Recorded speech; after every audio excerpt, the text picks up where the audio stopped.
what is this, like the 300th Warhammer game? Yeah, What are probably. we in right now? Do they just like is there like They a just factory that just keeps they pumping just out Warhammer? they just like slap titles together. Yeah, it's like Warhammer plus, and then you find a random name generator somewhere that puts in two words, and you get Warhammer Chaosbane, uh, which is what is this? This is like a Diablo style game. Yeah, it's like a hack and slash Diablo, a very I'd say very light Diablo clone. Okay. What what's cool about it? What makes it stand out from I don't know all the other Warhammer games and the other Diablo style games? I think for me, like for this one, what really drew me in was like the art style of it, how it was like it's super dark and like gothic inspired. Mm-hmm. And it's definitely got like Sounds it's like not Warhammer. Yeah. yeah, and this is based in like regular Warhammer, not 40K, so we don't have like your flashy space marines or anything running around too. Oh, okay. Um, so it's more their high fantasy setting. So like you have a choice of being like a human soldier, a high elf mage, a dwarf slayer, which is just a little dual wielder guy. You have a wood elf scout, and those were the main ones added in. And then they gave a fifth class, which was a dwarf engineer that they added in as a DLC character. Okay. Um, but yeah, so it's pretty short. I think it's only like the base game was only 4 chapters. Okay. Um, each of them probably took like maybe an hour, hour and a half each to complete if you're just like running through it. Oh, They okay. yeah, it's a little bit more it'd probably be a little bit more linear than like let's say Diablo 3 would be the best one to compare it to. Mm-hmm. Um, but it played really solid. All the classes were fun to play. They went really in depth on the skill trees because there's multiple ones. Okay. So as you level up, you'll learn more skills. They have like this god skill tree that you can start putting points into after a certain level, and you Mm-hmm. can only make it so far in the tree. So depending like which way you go is what skills you unlock. So you kind of really like it really makes you refine down like how you're gonna play each character. Mm-hmm. And Can you like see ahead to see if there's something you want? yeah, Yeah. yeah, Okay. you can see ahead. Like the God skill tree, there's like two of them that it gives you. It didn't really mention like what the differences were. It's just two different God skill trees. They each have a little different symbol.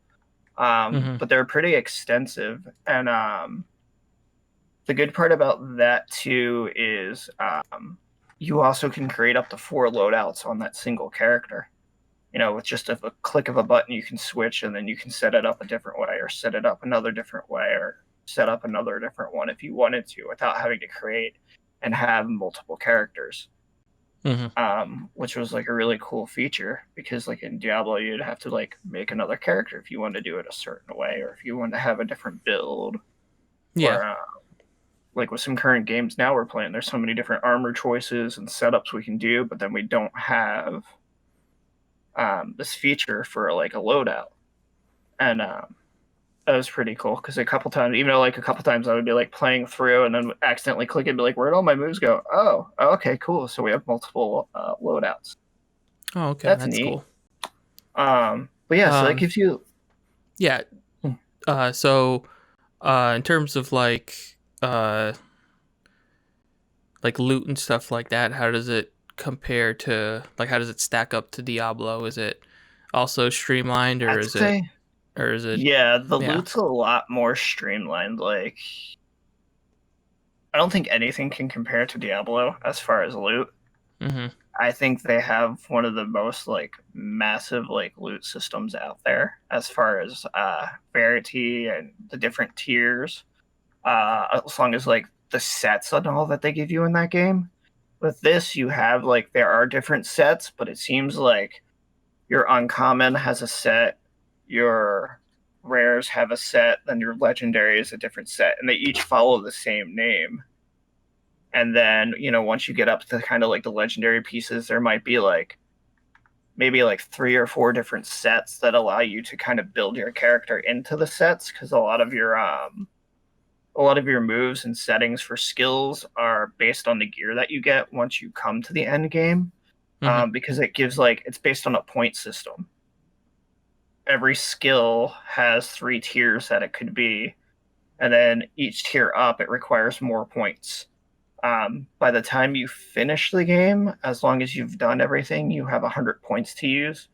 If you level every character up to 50 and have one of each, it'll give you 4 additional points to use. Okay. Well, up to 4 additional points, depending how many you did. If you did one extra character, it would bring you to like 101 points, to where maybe you can make that Hmm. real little minute change to one of the skills, which could change up how your build goes. Um, but yeah, it's super straightforward. It's super linear. Hmm. It really shines in like how the skills work, actually playing it, and the execution of all that. It really flows. There hasn't really been many issues with that. Hmm. I know one of the issues they kind of ran into was trying to like decide what the end game was going to be for the game. So you have like a boss rush mode where once you beat a boss, you could go in there and you could fight it and you can throw some modifiers on it. Okay. Then they have another mode which is Relic Hunt, which is kind of like your way to gear out. So you'll go into a map. You can also set modifiers. The more modifiers you set is the higher, like I think it's called exploration. I could be wrong on that. But it gives you this increased chance to find more and better loot. But it also depends like how many modifiers you put on.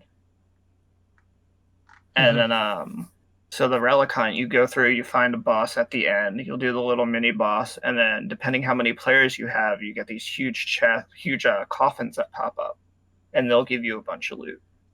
Um, but then like after that, they added in there's an endless tower mode, so you can go in there with a group and see how far up you can make it. As long as you don't touch the loot on the floor you're working on, you can proceed to the next floor. The moment you or if somebody else would open up that chest, it would kick you out and you'd restart from the first floor. Okay. Um, and then they also added in another mode, which was called it's called like incursions.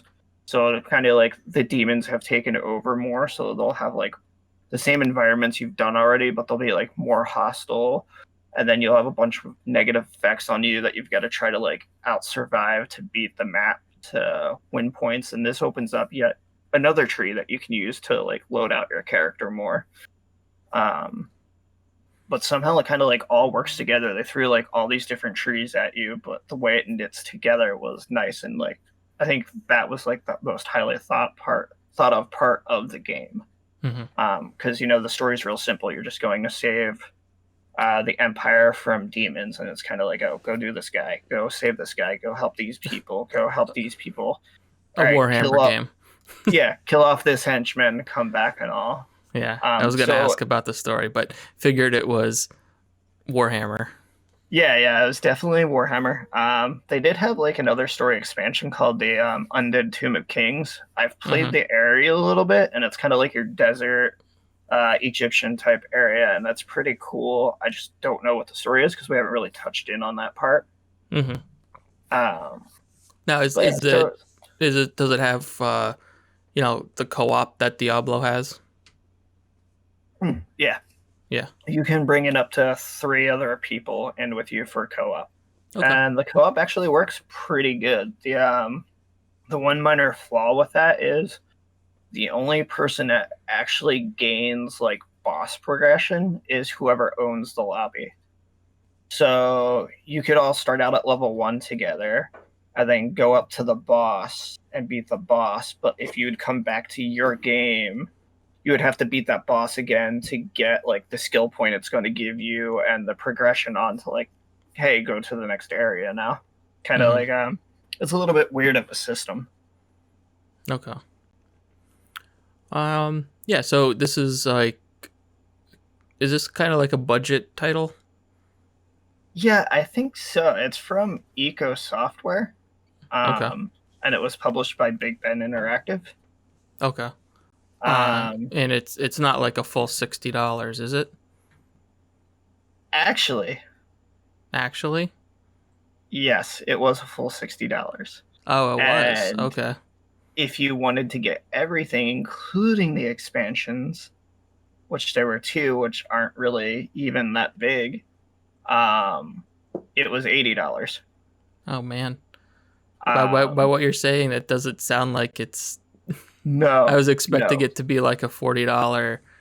Yeah, like I Uh, said, say it out. It's August 2020.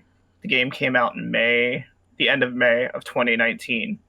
yeah. Uh, I've been waiting that long to play it for the right sale to happen, Oh, and okay. it dropped on sale for like $20. I think it was like between the 20 and 30 range, which I think that would be the perfect price for the game. Yeah. As far as stated game, how much it offers, and just how fast it becomes repetitive.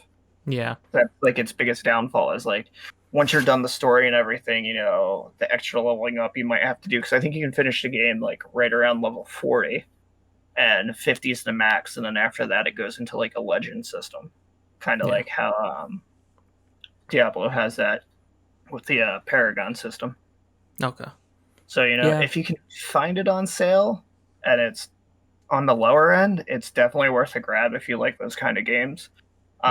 Um, and surprisingly enough, they're saying that they're going to be updating it for the PlayStation 5 and the Series X, Oh, um, really? Okay. which I think they, For I don't free, know, I hope.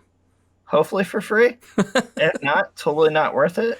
But Yeah. they are working on another game, so Okay. we'll see All what right. happens there.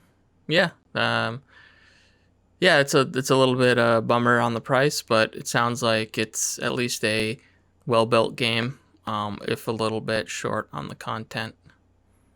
Yeah, yeah, like I said, definitely if you can find it on a sale and you like these kind of games, it's definitely worth a grab. Because just like playing around with the skills, the different types of like setups you can build for each character was really fun. Hmm. Like I'm playing the Wood Elf Scout as my main character, which is a bow character, but I'm playing a poison build. So it's all about laying these like little poison traps and kind of like naturey things that do most of my damage. Like I hardly use any bow skills. Okay. So they kind of mix it up for each of the characters there. All right. Well, that sounds cool. And so that's out on PS4 and Xbox. I imagine it's also on PC. Yes. Is it on Switch or anything? I don't think it is on the Switch. Let me check here. It Okay. doesn't have it listed on the Switch, so which this might be like a good title. Like this would Yeah, probably be a those good one kinds to be on of that. those kinds of like isometric top-down games, they work pretty good on the Switch. Yeah. I have a problem with in handheld mode anyway. Uh, controlling the camera in handheld mode gets a little bit much on the Yeah. Switch, but That, like the static camera games and stuff like that, those work really well. yeah, they're definitely the best, especially when you're just like laying down in bed and stuff. Because I find that the hardest. Like I have to like hold it up then, Yeah, and like, okay, this ain't working like this. yeah. All right, that's cool. Warhammer Chaosbane. Check it out. On sale, maybe. Yeah, definitely on sale. Thanks for watching. If you enjoyed this video, please consider leaving a like and subscribing to see more. Check out voxelvoice.com for all of our great content, and consider supporting us on Patreon to keep our content ad-free and independent.